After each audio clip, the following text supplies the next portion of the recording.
Story ক্যানভাসে আজকে আপনারা শুনবেন সালমা চৌধুরীর লেখা আমি তো ভালোবাসি তোকে পর্ব সংখ্যা 2। রাত ৯টায় বাড়িতে ঢুকে আবির আর তানভীর খাবার টেবিলে খেতে বসেছেন। ৩ ভাই আর আদি। মিম মেঘ কেউ নেই। রান্নাঘরে তিনজা খাবার রেডি করছেন। বিকেলে আবির সাদা শার্ট পরে বেরিয়েছিলেন। সাদা শার্টের ২-৩ জায়গায় একটু একটু রক্ত লেগে আছে, আর আবিরের হাতে ৩টা ওয়ান টাইম ব্যান্ডেজ লাগানো। নজরে পড়ে ইকবাল খানের। "কি রে আবির, তোর হাতে কি হয়েছে? শার্টেই বা দাগ কিসের?"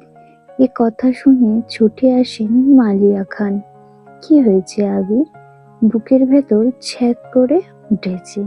একমাত্র ছেলের শরীরে একটা আঁচড়ও মা সহ্য করতে পারেন না। "আবির, তেমন কিছু না, হাতে একটু লেগেছিল। ঠিক হয়ে যাবে, চিন্তা করো না।" আর কথা না বাড়িয়ে সিঁড়ির কাছে চলে যায় আবির। আলী আহমেদ খান ছেলের দিকে তাকিয়ে প্রশ্ন করেন, "খাবে না?" "না আব্বু, বিকালে খেয়েছি, খিদে নেই।" এই বলে রুমের দিকে চলে যায় আবির। আবিরের কণ্ঠ শুনে মেঘ রুম থেকে বের হয় তাড়াতাড়ি। এতগুলো গিফট দিল, অবশ্যই ধন্যবাদ জানানো উচিত। ৭ বছরে ভাইয়ের মুখটাও দেখেননি সে। কিন্তু মেঘ রুম থেকে বের হতে হতে আবির রুমে ঢুকে পড়েছে। মেঘের চোখ মুখে নীরবতা। নিচে গিয়ে সবার সাথে খেতে বসে। তানভীরও খেতে বসেছে হাত মুখ ধুয়ে। ইকবাল খান তানভীরের উদ্দেশ্যে বলে, "তুই তো ছিলিস আবিরের সাথে, কি হয়েছে বল?" তানভীর, "চাচু, আমি তো ভাইয়ার সাথে বের হয়েছিলাম, কিন্তু পরে আমি পার্টি অফিসে চলে গিয়েছিলাম, তাই সঠিক জানি না।" মেঘ যেন কিছুই বুঝতে পারছে না। বাড়িতে এসেছে ৭-৮ ঘন্টা হয়ে গেছে মানুষটার, অথচ সে এখনো দেখেইনি তাকে। তার মধ্যে আবার কি অঘটন ঘটিয়েও ফেলেছে? সে শুধু চাচু আর আবির ভাইয়ের মুখের দিকে তাকাচ্ছে বারবার। আহমেদ আলী খাঁ গভীর স্বরে তানভীরকে বললেন, "সে তো তোমার ভাই কম, বন্ধু বেশি, তাকে বলে দিও কোনো প্রকার মারপিট আর রাজনীতিতে যেন না জড়ায়। আর একটা কথা বলে দিও তাকে, তার বয়সটা কিন্তু আমি পার করে এসেছি। তাকে দেশে এনেছি মারপিট করার জন্য না, আমাদের ব্যবসার হাল ধরার জন্য।" তানভীর, আসলে বড় আব্বু সামান্য হাত কেটেছে ভাইয়ার। আলী আহমেদ খান, থাক, আমায় কিছু বোঝাতে হবে না। কোনটা মারপিটের কাঁটা আর কোনটা কেটে যাওয়া আমি তা বুঝি। তুমি তো নিজের রাস্তা বেছে নিয়েছো, অন্তত তাকে বুঝাও এসবে যেন না জড়ায়। তানভীর, জি বড় আব্বু। মেঘ আচমকা প্রশ্ন করে বসে, "কি হয়েছে?" তানভীর মেঘের দিকে চোখ রাঙিয়ে তাকিয়ে বলে, "তুই চুপচাপ খা।" ইকবাল খান বড় ভাইয়ের দিকে তাকিয়ে বলে, "আবির কেন মারামারি করবে? এত বছর বাইরে ছিল ছেলেটা, এখানে ওর কি এমন শত্রু আছে?" বাড়ির সবার মধ্যে নীরবতা, কেউ কোনো কথা বলছে না। মেঘ মনে মনে ভাবছে, আবির ভাইয়া মারপিট করেছে, কিন্তু কেন? এত বছর ভাবতাম আমার ভাই পচা রাজনীতি করে, আমায় শাসন করে, কিন্তু আবির ভাই তো দেখা যাচ্ছে পুরাই হিটলার। কোনো এক আশঙ্কায় আবিরের মাথায় চিনচিন ব্যথা অনুভব হয়। ভীতিতে রুদ্ধ হয়ে যায় শ্বাস। বারান্দায় দাঁড়িয়ে আনমনে কি যেন ভেবে যাচ্ছে আবির। দূরে ওই চাঁদটার দিকে তাকিয়ে আছে চক্ষু যুগল। এক মুহূর্তের জন্য সরছে না পলক ও পড়ছে না একটিবারও তার দুর্বোধ্য দৃষ্টি। হঠাৎ কারোর অস্তিত্ব বুঝতে পেরে সাবলীল ভঙ্গিতে নড়ে চড়ে দাঁড়ায়। দৃষ্টি সরিয়ে নেয় চাঁদ থেকে, ঘাড় ঘুরিয়ে দেখে নেয় মানুষটা কি। তারপর ধীর স্থির কণ্ঠে জানতে চায়, "কিছু হয়েছে?" তানভীর সরল মনে বলে, "বড় আব্বু বুঝতে পেরে গেছে তুমি মারপিট করেছ, তাই তোমাকে সাবধান করতে বলেছে, যেন মারপিট আর রাজনীতিতে না জড়াও।" "আর কিছু?" অবহেলায় প্রশ্নটা করলো আবির। না, তেমন কিছু না, ব্যবসার হাল ধরতে বলল। তানভীর উত্তর দিল। আবির, আচ্ছা ঠিক আছে, আর কিছু বলবি? তানভীর, ভাইয়া মাথা ঠান্ডা করো, তুমি বাদ দাও প্লিজ। আমি তোমাকে শুধু জানিয়েছিলাম বিষয়টা, তুমি যে এভাবে দেশে চলে আসবে আর এইভাবে ঝামেলা হবে এটা আমি ভাবতে পারিনি। বুঝতে পারলে আমি আগেই ব্যাপারটা সলভ করে ফেলতাম। আবির, তুই আমায় বাদ দিতে বলছিস? বাহ। তানভীর, আমি এইভাবে কিছু বলিনি ভাইয়া, যা হবার তো হয়েছে। তুমি যা করছো এরপর আশা করি আর কিছু হবে না। তাই বলছিলাম এইসব চিন্তা বাদ দিয়ে একটু রেস্ট নাও। অনেক জার্নি করে এসেছো। আবির, আচ্ছা তুই এখন যা, এরপর থেকে আমার ব্যাপারে তোকে যেন কেউ কিছু না বলে, এটা সবাইকে বলে দিস। এত বছর বাইরে ছিলাম, এখন তো আমি বাড়িতে আছি, যার যা কথা সব যেন আমায় বলে সরাসরি। আর আগামীকাল 12টার আগে কেউ যেন ডাকতে না আসে আমায়। তানভীর, আচ্ছা আমি আসি। এতক্ষণে মেঘে ঢেকে গেছে চাঁদ। অসীম দূরত্বে তাকিয়ে কি যেন ভাবছে ছেলেটা। তারপর রুমে ঢুকে দরজা আটকে ব্যাগ থেকে একটা সিগারেট বের করে বারান্দায় বসে সিগারেট জ্বালিয়ে ঠোঁটে ধরে। দৃষ্টি পড়ে দূরে গাছের পাতার ফাঁকে ল্যাম্পপোস্টের ক্ষুদ্র আলোর দিকে। তার নিচে 2-3টা কুকুর আপন মনে চিল্লাচিল্লি করছে। সিগারেট খাওয়াটা আবিরের নিত্যদিনের অভ্যাস না। যখন সে খুব রাগান্বিত বা চিন্তিত থাকে বা যখন নিজেকে কন্ট্রোল করার সব শক্তি হারিয়ে ফেলে, তখন সিগারেটের ধোঁয়ার মধ্যে নিজের কষ্ট, রাগ, চিন্তা আর অভিমানগুলোকে উড়িয়ে দেয়। সিগারেটে কয়েকটা টান দিয়ে সিগারেটটা ফেলে দেয়, তারপর টান টান হয়ে শুয়ে পড়ল নিজের বিছানায়। মাথার নিচে 2 হাতে রেখে চোখ বুজল। মেঘ খাবার খেয়ে রুমে এসে 2-3 ঘন্টা টানা পড়াশোনা করলো। এইচএসসি পরীক্ষা শেষ হলো 1 মাসও হয়নি, কিন্তু পড়াশোনা যেন 3 গুণ বেড়ে গেছে। অ্যাডমিশন একটা মস্ত বড় যুদ্ধ, যার একমাত্র অস্ত্র হলো পড়াশোনা। তার সাথে অঙ্গাঅঙ্গিকভাবে জড়িয়ে আছে ভাগ্য। এইচএসসির রেজাল্ট কবে দিবে ঠিক নেই, পাশ করবে কিনা তাও জানা নেই, কিন্তু অনিশ্চিত ভবিষ্যতের জন্য প্রস্তুতি আগেভাগেই নিতে হচ্ছে। বয়সের তুলনায় মেয়েটা পড়াশোনায় একটু বেশি এগিয়ে গেছে। 18 বছর বয়সে পা দিল, সবেমাত্র 2 মাস হয়েছে, তার মধ্যেই এইচএসসি পরীক্ষা শেষ। কয়েক মাস পরে সে স্নাতক শিক্ষার্থী হতে চলেছে। ভাবতেই কেমন যেন নিজেকে বড় বড় মনে হয় মেঘের। পড়াশোনা শেষ করে নিজের বিছানায় শুয়েছে, হাতে তার নতুন মোবাইল। কি করবে কি সে?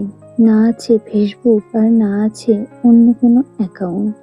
ইউটিউবে ঢুকে কয়েকটা ভিডিও দেখে মোবাইল রেখে দেয়। শুয়ে ভাবতে লাগে আবির ভাইয়াকে ধন্যবাদ জানানো দরকার ছিল। সে তো ভয়ে দাঁড়াতেই পারবে না আবিরের সামনে।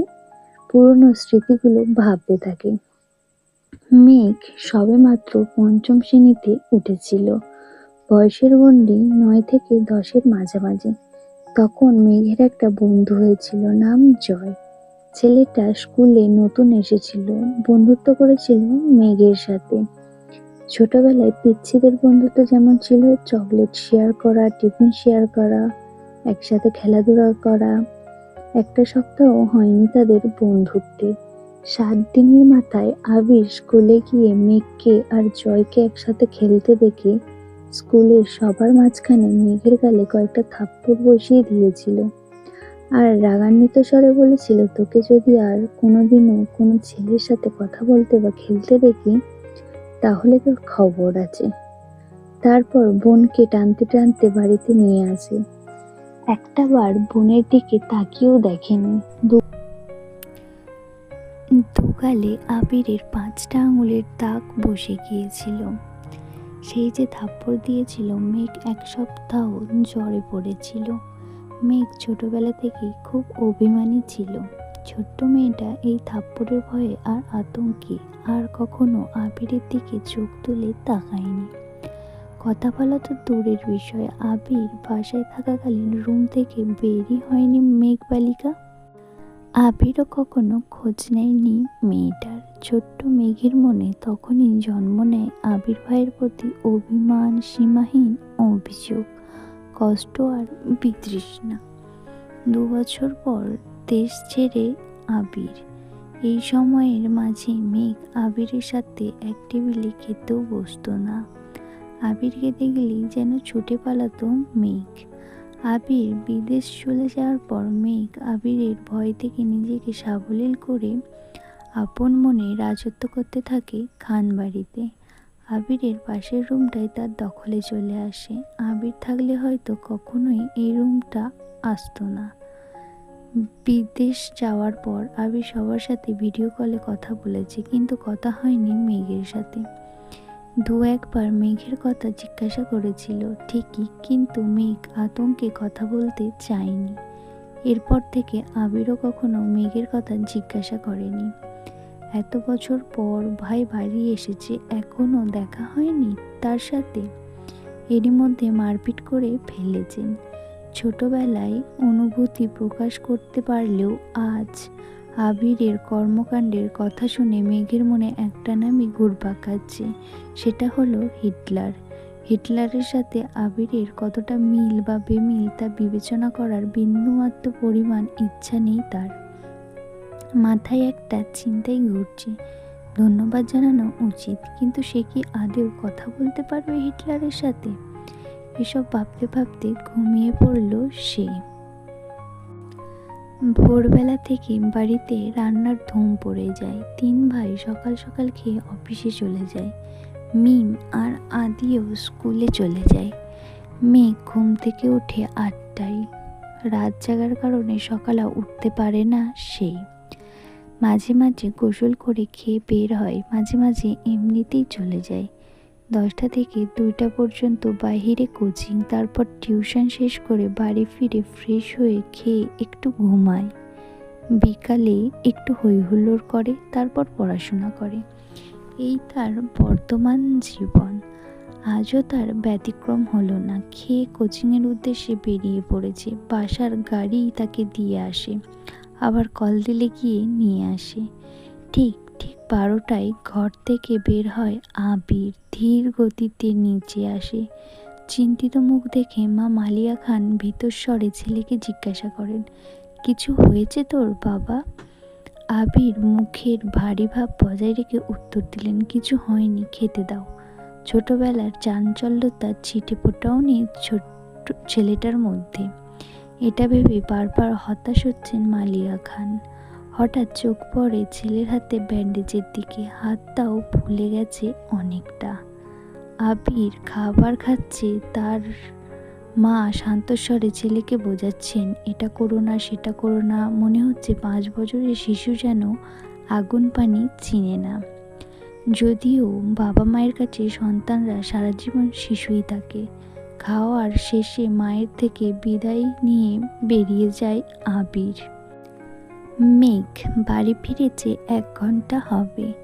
শাওয়ার নিয়ে নিচে এসেছে, খেতে খাওয়া শেষ। তানভীর রুম থেকে ছুটে এসে জিজ্ঞাসা করে, বড় আম্মু আবির ভাইয়া কোথায়? আঁতকে ওঠেন মালিয়া খান। ও তো 2-3 ঘন্টা আগেই খেয়ে বের হয়েছে। কেন? ইস, মিস করে ফেললাম। মালিয়া খান, কি হয়েছে বাবা? মেঘ নীরবে তাকিয়ে ভাই আর বড় আম্মুর কথোপকথন শুনছে আর বোঝার চেষ্টা করছে ঘটনাটা কি।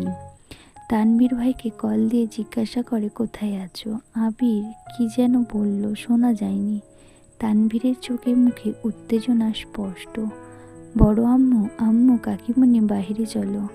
কেউ প্রশ্ন করার আগেই তানভীর ছুটে গেল বাহিরে। তার পিছন পিছন মিম, আদি, মা, কাকিমারা সবাই দরজা পর্যন্ত গেল। সবার পিছনে মেঘও গেল সেখানে। এরই মধ্যে বাইকে বাড়ি ঢুকলো আবির। নীল রঙের চকচকে একটা সুন্দর বাইক, হেলমেটটাও নীল। হেলমেট খুলতে খুলতে তাকায় বাড়ির মানুষের দিকে। মেঘ অপলক দৃষ্টিতে তাকিয়ে আছে। সেই কবে দেখেছিল আবিরকে, সেই আবিরের সাথে এই আবিরের চেহারার কোনো মিল নেই। হেলমেট খোলাতে চুলগুলো এলোমেলো হয়ে গেছে আবিরের, চোখে সানগ্লাস, নেভি ব্লু রঙের শার্ট কালো প্যান্টের সাথে ইন করে পড়েছে, হাতে কালো ফিতার একটা ঘড়ি, পায়ে শো জুতা। আপাতমস্তক দেখলো আবিরের, হৃৎপিণ্ডের চার প্রকোষ্ঠ ছটফট করতে লাগলো মেঘের। আবিরের দিকে বিভোর দৃষ্টিতে তাকিয়ে আছে সে। আবির বাড়ির সকলের উদ্দেশ্যে বলল, বাইকটা কিনেছি, কেমন হয়েছে? আবিরের কণ্ঠ মেঘের মনের গইনে ধাক্কা খায়, এতে হুঁশ ফেরে তার। দাঁড়িয়ে থাকতে পারছে না সে, এক দৌড়ে নিজের রুমে ঢুকে দরজা আটকে শুয়ে পড়ে মেঘ। মিম আর আদি হই হুল্লোড় করছে, আবির ভাইয়ের কাছে আবদার করছে ওদের বাইকে নিয়ে ঘোরার জন্য। মালিয়া খান ছেলের পানে তাকিয়ে প্রশ্ন করলেন, বাসায় 2-3টা গাড়ি থাকার পরেও বাইক কেন কিনলে? আমার গাড়িতে চলাচল ভালো লাগে না, অবলীলায় উত্তর দিল আবির। পিচ্ছিরা খুশি হলেও খুশি হতে পারেনি মালিয়া খান, হালিমা খান আর আকলিমা খান, কারণ এই বাড়িতে বাইক ব্যবহার নিষেধ করেছিলেন স্বয়ং আলী আহমেদ খান নিজেই। তিনি কোনো এক বয়সে বাইকে অ্যাক্সিডেন্ট করেছিলেন, সেই থেকে বাইক কেনা বা বাইক চলাচল নিষিদ্ধ করেছেন। ইকবাল খানের খুব ইচ্ছে ছিল বাইক কেনার, কিন্তু বড় ভাইয়ের নিষেধ অমান্য করার সাধ্য নেই, তাই কিনতে পারেনি। তানভীর খুব করে চাইছিল বাইক কিনতে। রাজনীতির সুবাদে অনেক জায়গায় চলাচল করতে হয়, বাইক থাকলে সুবিধা হয়। বাবা মোজাম্মেল খানকে বলেও ছিল সে, কিন্তু বাবার এক কথা, তোর বড় আব্বু বাইক পছন্দ করে না, তোর দরকার পড়লে তুই একটা গাড়ি সবসময় ব্যবহার করিস, তারপরেও বাইক কেনার নাম মুখে নিস না। আবির বাড়ি ফিরেছে 24 ঘন্টা হবে হয়তো, এরই মধ্যে বাইক কিনে ফেলেছে। এর পরিণাম কি হবে তা ভেবেই ভয়ে আটকে যাচ্ছেন বাড়ির 3 বউ। অষ্টাদশীর হৃদয় কাঁপছে, কেমন জানি অস্থির লাগছে সবকিছু। পরিচ্ছন্ন নয়নে তাকিয়ে আছে রুমের জানলার দিকে, দৃষ্টি তার অসীম দূরত্বে। কি জানি কি ভাবলো, কতক্ষণ হঠাৎ ঝলমলিয়ে উঠল মেঘ। সঙ্গে সঙ্গে চোয়াল শক্ত করে নিজেকে নিজে প্রশ্ন করল, বাই এনি চান্স আমি কি হিটলারটার ওপর ক্রাশ খেয়েছি? উপন্যাসটি আপনাদের কাছে কেমন লাগছে তা অবশ্যই কমেন্টের মাধ্যমে জানাবেন, আর পেজে নতুন হয়ে থাকলে অবশ্যই সাবস্ক্রাইব করবেন। ধন্যবাদ।